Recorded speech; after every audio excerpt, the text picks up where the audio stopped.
যে অ্যাওয়ার্ড, সেই অ্যাওয়ার্ড সৌরভ দাস এই যে দখল করেছে, এটা আমাদের টিমের অ্যাওয়ার্ড।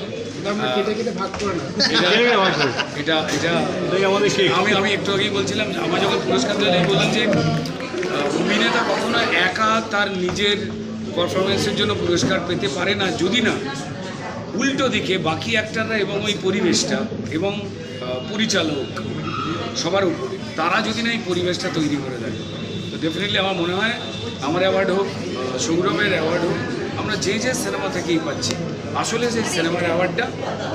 আর সৌরভ, আমার এবার নিজের মনে হয়েছিল যে সৌরভের অনেকগুলো অ্যাওয়ার্ড এবার পাওয়া উচিত, ঋষভের পাওয়া উচিত, রানাদা আমাদের হৃদয় থেকে অ্যাওয়ার্ড পায় সারাক্ষণ, ঠিক আছে। আমি কপাল ফাটিয়েছি সৌভাগ্য আমার, ওর হাতে প্রথম, ঠিক আছে, সেই জন্য অ্যাওয়ার্ডটা দিয়ে কপাল ফেটেছে বলে আমার কপাল ফুটেছে। Thank you everybody, thank you.